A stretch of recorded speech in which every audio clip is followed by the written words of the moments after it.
안녕하세요, 가치남입니다. 1월 12일 화요일 국내 시장이 마감되었습니다. 자, 오늘 모처럼 코스피와 코스닥이 반등에 성공했습니다. 제 기억에는 올해 들어 두 번째로 상승다운 상승을 보여주지 않았나 그런 생각이 되고요. 지금 분봉 차트를 보시는 것처럼 갭 상승으로 출발했지만 그 갭을 다 메꾸지 않고 계속 오후장까지 강세 흐름을 보여주었습니다.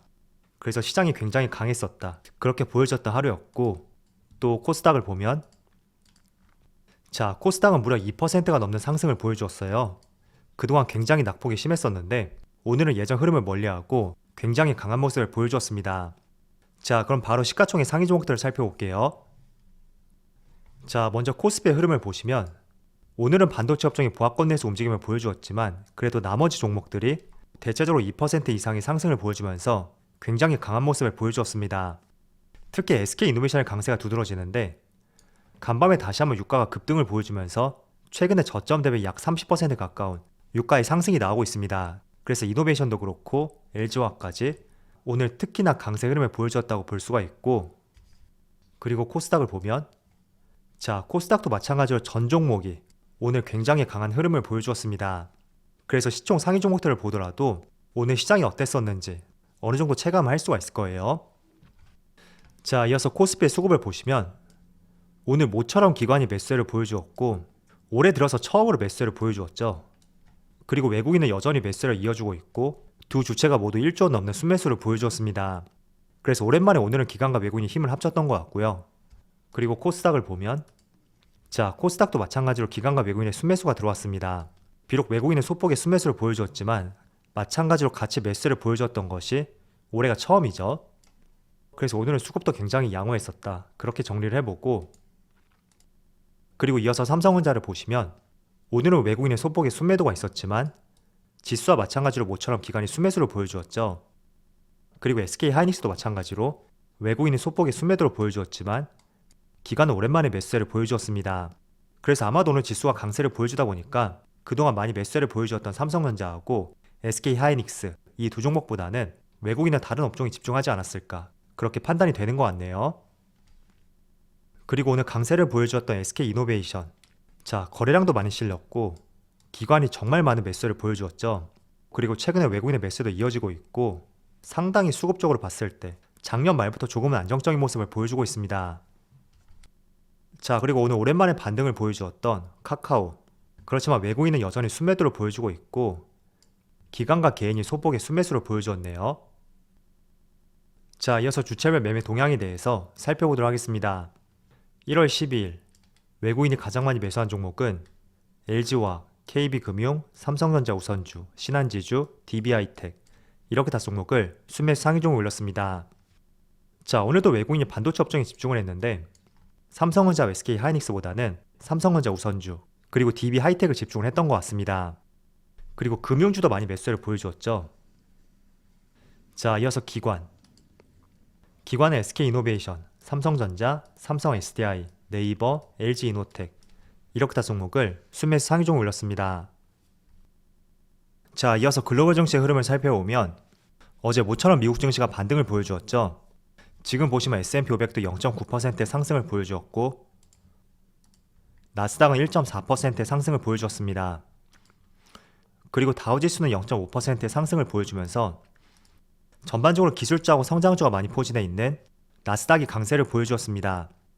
자, 그래서 오늘 같은 경우에도 미국 증시의 영향을 받아서 국내 시장이 오전장부터 강세를 보여주었고 전반적으로 아시아 시장이 굉장히 양호했던 하루였어요.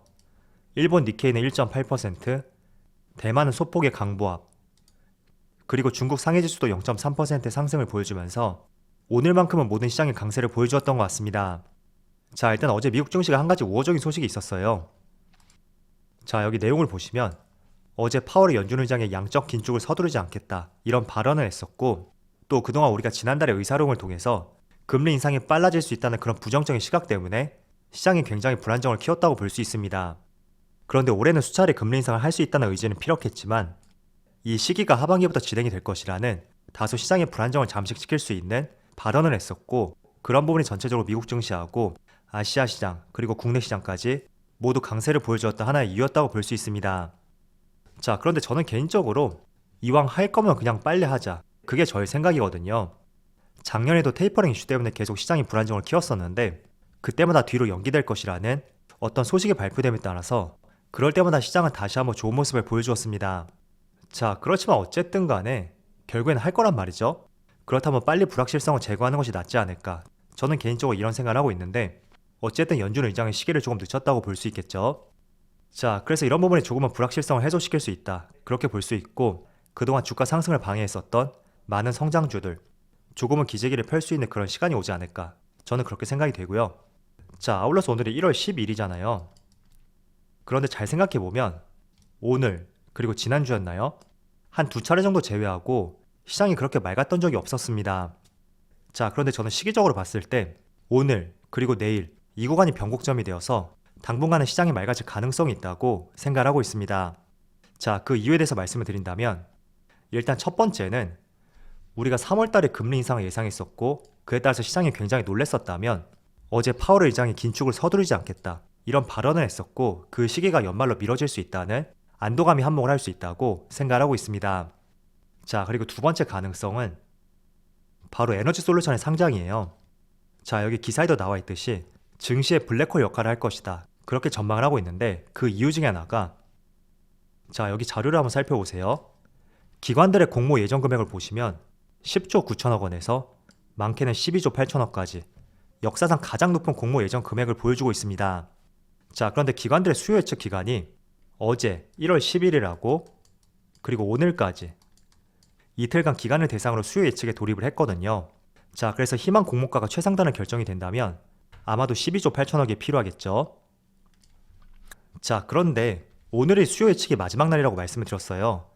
그렇다는 것은 그동안 기관 입장에서 이 기간을 기다렸었고 그 전에 많은 자금을 마련하기 위해서 국내 코스피 대형주 그리고 그동안 많이 상승이 나왔던 종목들 그런 종목들을 대상으로 많은 매도세를 보여주었을 가능성이 있습니다.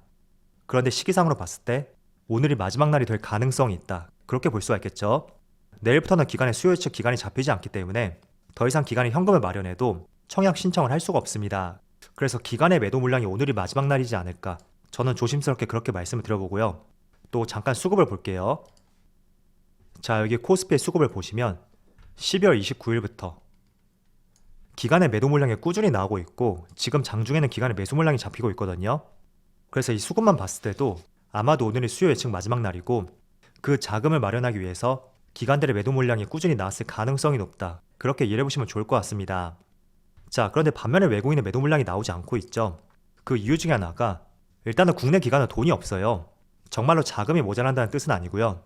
여기 있는 기관은 국내에 있는 기관을 대상으로 한다면 외국인 같은 경우에는 외국계 기관이 될 수 있고 대한민국을 제외한 미국, 중국, 홍콩, 일본, 유럽 모든 국가 기관들을 외국인으로 포함하고 있습니다. 그래서 국내 기관이 아무리 돈이 많다고 하더라도 전 세계 기관과 비교해 봤을 때는 굉장히 미비한 수준이 되겠죠. 그래서 그런 관점에서 이해를 해보신다면 외국계 기관보다는 국내 기관들의 수요 예측을 진행하기 위해서 조금 더 적극적으로 매도했을 가능성이 높다. 그렇게 보시면 좋을 것 같습니다.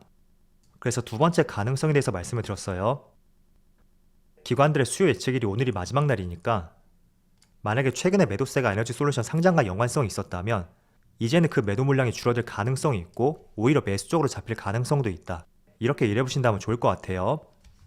자, 그리고 세 번째 이유는 조금은 안타깝지만 항상 그래왔던 것 같아요. 급증하는 반대 매매 이런 기사가 나올 때마다 항상 시장은 그 구간이 변곡점 구간이었습니다. 그런데 최근 기사들을 살펴보면 매일매일 반대 매매가 발생이 되고 있고 그 규모도 계속 증가하고 있고 최근에는 반대 매매가 하루에만 200억을 돌파했다는 조금은 씁쓸한 기사가 나왔어요. 그렇지만 항상 그래왔듯이 이런 기사가 빈번히 나올 때마다 시장은 변곡점이었던 구간이 많다고 저는 생각이 되고요. 그런 관점에서 어제하고 오늘이 당분간 저점이 되어서 시장이 돌아설 가능성이 높지 않나 저는 그렇게 말씀을 드리겠습니다. 그래서 제가 세 번째 가능성에 대해서 말씀을 드렸어요. 첫 번째는 긴축이 늦춰질 수 있다는 연준 의장의 입장이 있었고 또 두 번째는 오늘로서 기관의 수요 예측이 마무리되기 때문에 더 이상 기관의 매도 물량이 나오지 않을 가능성이 높다. 그리고 세 번째는 항상 그래왔듯이 개인들의 반대 매매 기사 이런 기사가 빈번하게 나올 때마다 항상 시장은 변곡점이었던 순간이 많았다. 그 점을 세 가지 가능성으로 말씀드렸습니다. 그래서 조금은 투자를 하시는데 참조해 보시면 좋을 것 같고요. 또 추가적으로 제가 한 가지 말씀을 드릴게요.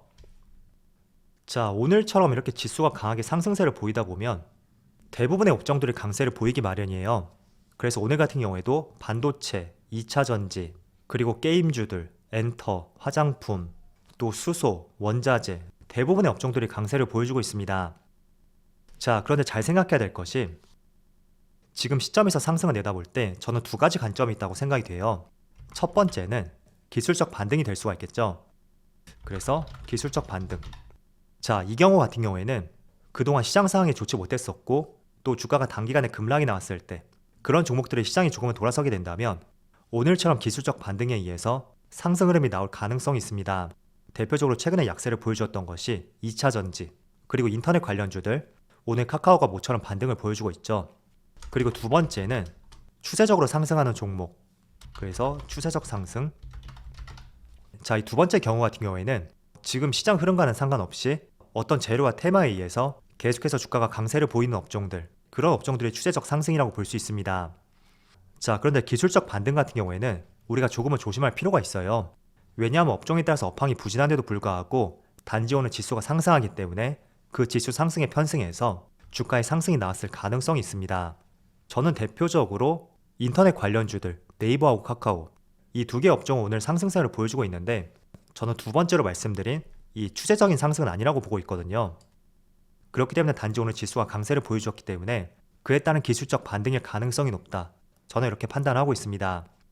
그래서 우리가 투자를 할 때는 기술적 반등으로 상승이 나온 것인지 아니면 추세적으로 상승을 보이는 것인지 그 두 개를 구분한 뒤에 저는 후자 쪽으로 이런 업종으로 투자하는 것이 적절하지 않을까 그렇게 말씀드리겠습니다. 자, 일단 먼저 카카오를 한번 볼게요. 자, 카카오의 주가 흐름을 보시면 지금 현재 제가 촬영 시점에 2.5%의 상승을 보여주고 있고 오랜만에 강세 흐름을 보여주고 있습니다. 그렇지만 제가 추세를 참고할 때는 항상 주봉과 월봉을 참조하거든요. 그런데 주봉을 보시면 자, 21선 여기 선 있죠? 여전히 추세는 우하향 흐름을 보여주고 있고 그런 면에서 추세는 꺾였지만 오늘 시장 상황이 좋았기 때문에 기술적 반등에 그칠 가능성이 높다. 그렇게 볼 수가 있습니다. 자, 반면에 삼성전자 오늘은 다소 지수 대비 부족한 모습을 보여주고 있지만 지금 추세를 보세요. 여기 21선 있죠? 주봉이니까 20주선이 되겠죠? 그동안 거의 1년 정도는 추세를 이탈했었다고 볼 수가 있습니다. 그런데 12월 달에 21선을 돌파했고 최근 구간을 추세적으로 봤을 때 충분히 추세가 살아있다. 그렇게 볼 수가 있습니다. 그래서 이 추세를 한번 참조해 보시고요. 어쩌면 오늘 상승이 기술적 반등에 의한 상승일 수가 있으니까 오늘 상승이 나왔다고 해서 특히 카카오 같은 종목들 저는 개인적으로 당분간 피하는 것이 낫지 않을까 그런 관점을 가지고 있습니다. 자, 그래서 이렇게 말씀을 드려보고 자, 그리고 네이버 한번 살펴볼게요. 자, 그런데 네이버 같은 경우에는 마찬가지로 주봉을 봤을 때 지금 추세를 이탈했다고 볼 수가 있어요. 자, 그런데 저는 네이버는 조금 다른 시각을 가지고 있는 게 물론 카카오와 업종이 비슷하다고 볼 수는 있겠지만 자, 일봉으로 보시면 직전 저점 라인 정확하게 저점 라인과 맞닿고 지금 한 차례 반등이 나오고 있습니다. 그래서 개인적으로 이 쌍바닥, 이 저점을 이탈하지 않는다면 지난 2년 동안 카카오와 비슷한 모습이 나왔었다면 조금은 다른 움직임을 보일 가능성도 높다. 그렇게 판단하고 있습니다. 일단은 그 근거 중에 하나가 두 기업 모두 4분기에 실적이 부진할 것으로 예상이 되고 있습니다. 그렇지만 네이버는 자회사 상장에 대한 리스크 그런 것이 카카오와 차별화를 보여주고 있기 때문에 그런 면에서는 낙폭이 제한될 가능성도 높고 그리고 작년부터 네이버 같은 경우에는 작년 실적보다는 이제는 올해죠. 올해 말 그리고 내년 그때의 실적이 더 기대되는 종목 중에 하나였습니다. 즉 한마디로 작년에는 뿌린 씨앗이 많았기 때문에 그런 부분을 올해부터는 걷어들일 수 있는 시점이 될 가능성도 있기 때문에 지금부터는 조금은 시각을 달리할 필요가 있고 여기 직전 저점이죠. 쌍바닥인데 여기를 이탈하지 않는다면 반등이 나올 가능성이 있다고 말씀을 드리겠습니다. 그래서 네이버와 카카오도 간략하게 이렇게 말씀을 드려보고요.